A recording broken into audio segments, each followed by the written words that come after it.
उद्योजक गौतम अदानीचा जुन्नर तालुक्यात येणारा असलेल्या प्रकल्पाच्या विरोधात आज संपूर्ण तालुक्यातील जनता हजारोंच्या संख्येने मड पारगाव फाटा या ठिकाणी आंदोलनासाठी जमली होती. घेऊया याच बातमीचा सविस्तर आढावा. ग्रामीण कट्टा चॅनेल साठी प्रतिनिधी निलेश कुमकर सह संपादक भरत मोरे, मड. हे पूर्णपणे पेसा कायद्याला अनुसरून केलेले प्रकल्प नाही आहेत.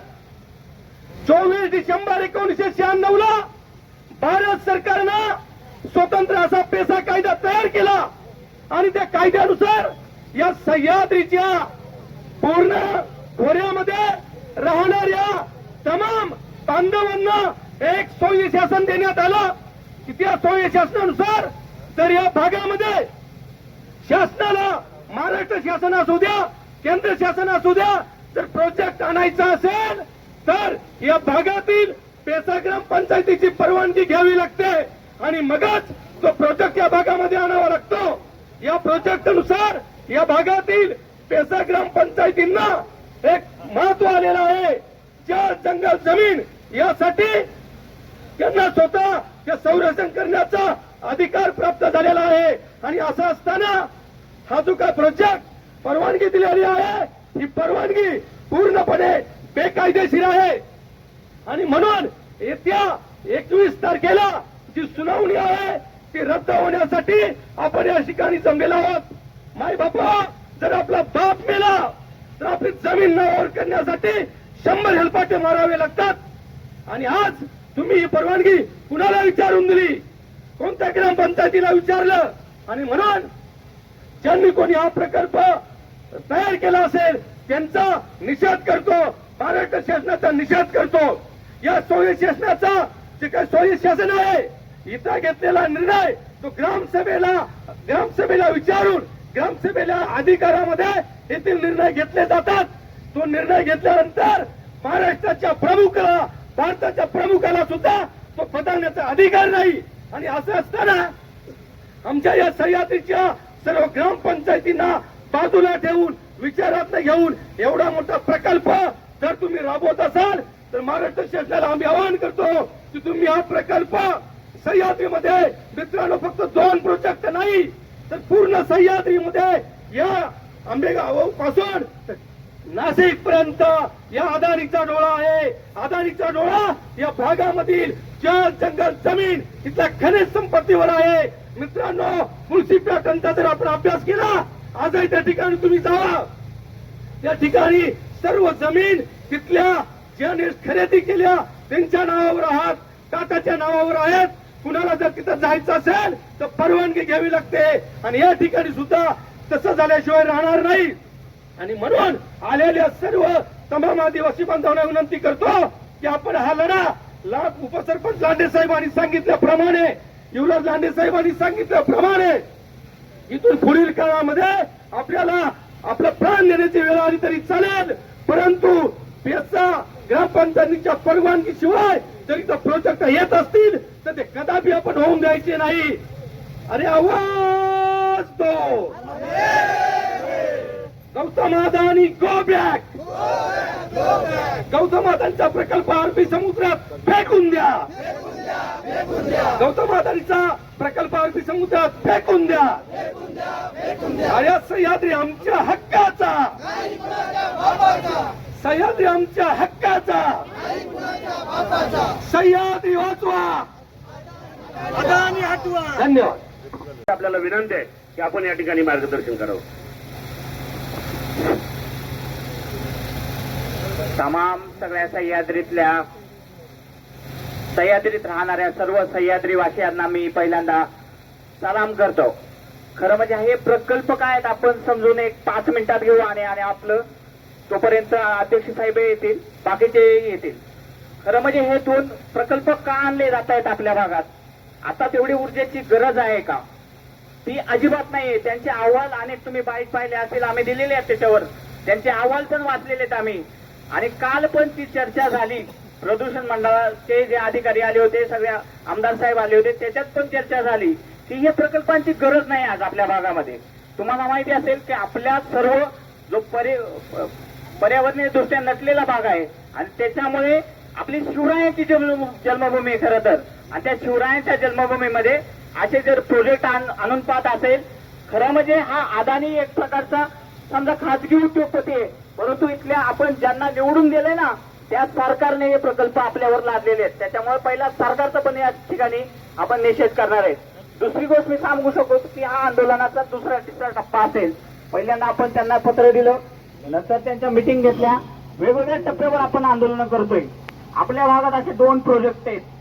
एक म्हणजे घोरांडे आणि आडोशीचा प्रोजेक्ट जो अदानीच्या कंपनीचा आहे आणि दुसरा आहे खुबीच्या इथे जो TSDC कंपनीचा आहे, ती सरकारचीच कंपनी आहे आणि ती सरकारची कंपनी तिथे सगळ्या जागा आज खरेदी करून पाहते.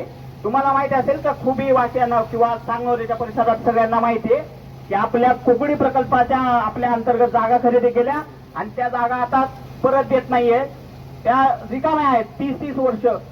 2013चा कायदा आहे का आमची जमीन जर वापरली नाही गव्हर्नमेंटने ती परत करावी, पण यांना कोणालाच द्यायची नाही ती जमीन. म्हणून आता तिथे प्रकल्प आणले जातात.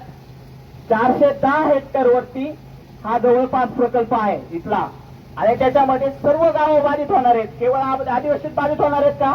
बिलकुल नाही. तुम्हाला सांगतो या दोन्ही धरणाचं पाणी उन्हाळ्यात आपल्या नद्या वाहतात का? उन्हाळ्यात 4 महिना नद्या बंद असतात आपल्या आणि त्यावेळेस त्या दोन्ही धरणांचं पाणी वापरतील. म्हणून त्यांनी हातवीज पासून तर अगदी इथपर्यंत दिलेलं आहे. म्हणजे त्यांना सगळ्या धरणांचं पाणी वापरायचं आहे. त्याच्यामुळे सगळ्यांचा प्रश्न निर्माण होणार आहे हा. त्याच्यामुळे याच्यामध्ये केवळ एखादाच विशिष्ट समूह उतरून भाग पडणार नाही. आपल्याला सर्व समूहाचे लोक आपल्या जुन्नरवासियांना आपल्या शिवजन्मभूमीतल्या लोकांना उतरायला लागेल.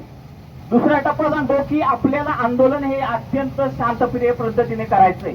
कारण आपल्याला तुम्हाला माहिती असेल का हे दुसरं आंदोलन आहे, एकदम शांतप्रिय पद्धतीने असेल, त्यांच्या सगळ्या कायद्यांना धरून असेल. आपण कायद्यांना धरूनच लढाई करणार आहे. दुसरी गोष्ट म्हणजे 17 तारखेला जे आंदोलन आहे ते त्यांच्या दारात आहे. ज्यांनी अहवाल तयार केला ना प्रदूषण मंडळाचा, त्यांच्या दारात आहे त्या दिवशीचं आंदोलन. त्याच्यामुळे लक्षात ठेवा की आपल्याला हे आंदोलन शांतप्रिय पद्धतीने करायचंय.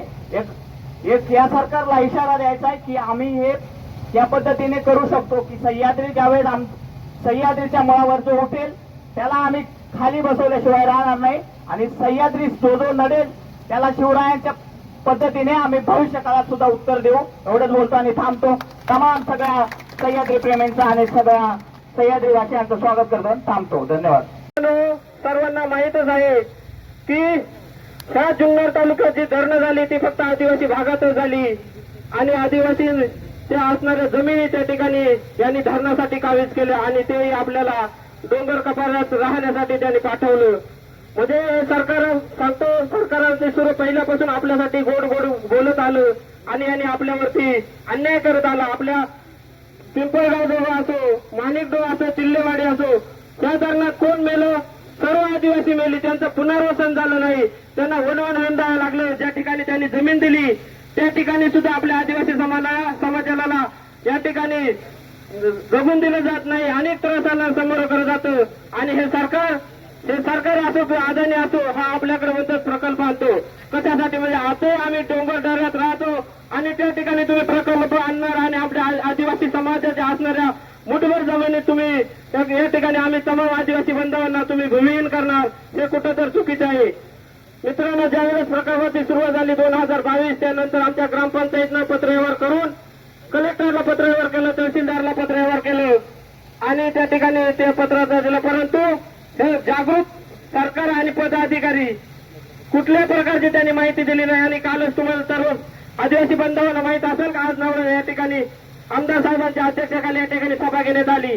परंतु मित्रांनो, जो प्रकल्प वरच्या लेवलला तयार होतो आणि आपण जे मूळ निवासी आदिवासी आहेत त्यांना कुठल्याही विचारात न घेता त्या ठिकाणी तालुक्याचे खासदार, तालुक्याचे आमदार आणि या विभागाचे खासदार यांना सुद्धा जर हा प्रकल्प माहीत नसेल तर तुम्हाला आम्हाला किती खंतची बाब आहे.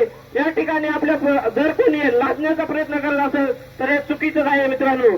म्हणून तुम्हाला आम्हाला या ठिकाणी लढायची आहे. सर्व एकजुट. ज्यावेळेस शिवाजी महाराजांनी लढाई केला त्यावेळेस कोण होते लढण्यासाठी? सुरुवातीला मावळे होते. सोनेरी किल्ल्यावरती कोण आलते? शहर कटलं गेलं फक्त हे आदिवासी मावळ्यांमध्ये. ज्यावेळेस आदिवासी समाज पेटतो त्यावेळेस या ठिकाणी लढाई जिंकल्याशिवाय पुन्हा मागे फिरत नाही.